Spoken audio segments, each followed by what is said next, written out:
Hi, welcome to the personal training studio. Today we're going to be going through the six-pack abs workout. You won't need any equipment. You can do this anywhere, so you've got no excuses.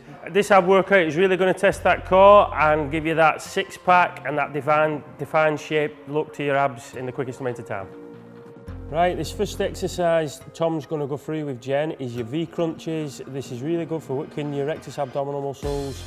If you just start off, Jen, by straightening your legs up, pointing your feet up to the ceiling, and then you're just going to start crunching up. Now as you crunch up, make sure you contract them abdominal muscles, breathing out at top, and it's going to be nice and controlled. Just doing that for 10. Now the more slow and controlled you do it, the more you're going to feel it working them abs. And the beauty of this exercise, it's not going to put any pressure or any strain on your back.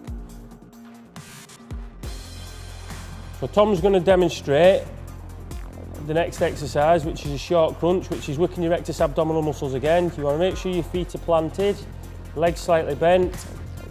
As you crunch up, it's just going to be a little short movement, breathing out at top again. If your neck muscles start straining, you can do what's called a boxer's guard. So Tom's just going to demonstrate a boxer's guard to Jen. So this will support all your neck muscles. You're still crunching up and down, nice and slow and controlled, without causing any pressure on that back. Next up is toe touches, so we just want you doing 10 on each side with this one. This is really good for working your rectus abdominal muscles and working all your obliques. So you're giving all your sides a good workout on this one. Really good for toning and shaping all your sides. Tom's just demonstrating what he wants Jen doing again. Giving them abs of steel. That's it, perfect technique that, Jen. So you're just looking at doing 10 reps each side on this if you're only just starting out. So if you're a beginner, you're new to it, you just want to be looking at doing 10. If you've been doing ab work for quite a while, you're looking at doing 20 on this one. You're making it a little bit more challenging. This next exercise we're going to get Jen on is a little bit more challenging. It's scissors, so it's really going to engage them core muscles.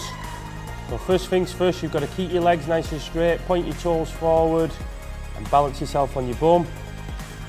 You really feel them abs working. It's also bringing all your legs into it as well. It's working on that balance.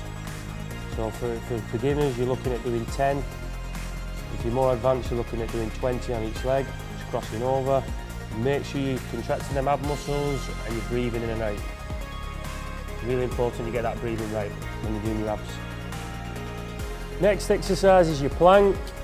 So on this one, you're just turning over, you're going onto your elbows, you're keeping your back nice and straight, your legs are off, your knees are off the floor, keeping your legs straight, and you want to look at contracting your abdominal muscles, breathing in and out.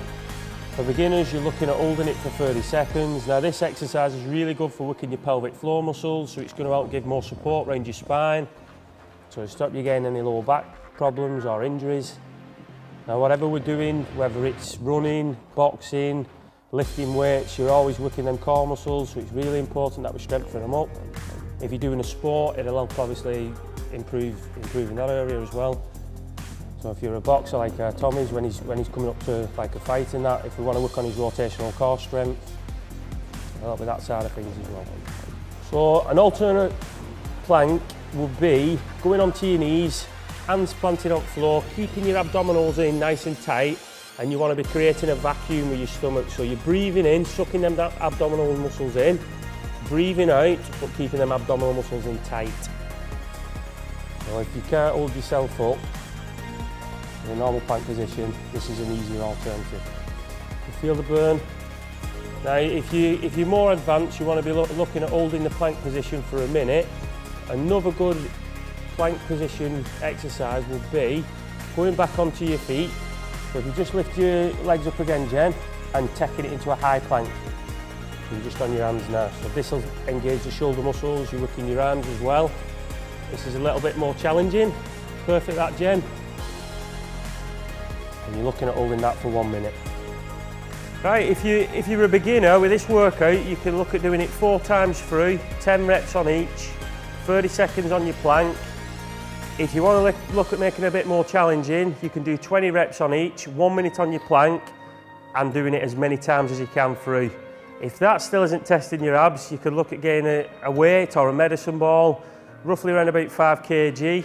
So when you're doing your short crunches, you can hold that medicine ball in place, and same with your V crunches as well, and that'll make it more challenging, so that'll really test them abs. If you do this workout 3 times a week and you're eating healthily and you're following the Supreme Body eating plan, then you're guaranteed to get them abs coming through in no time. If you would like any more information on any of our workouts for toning, shaping, increasing your lean muscle mass, then check out www.personaltrainerwigan.co.uk and we'll be more than happy to help you.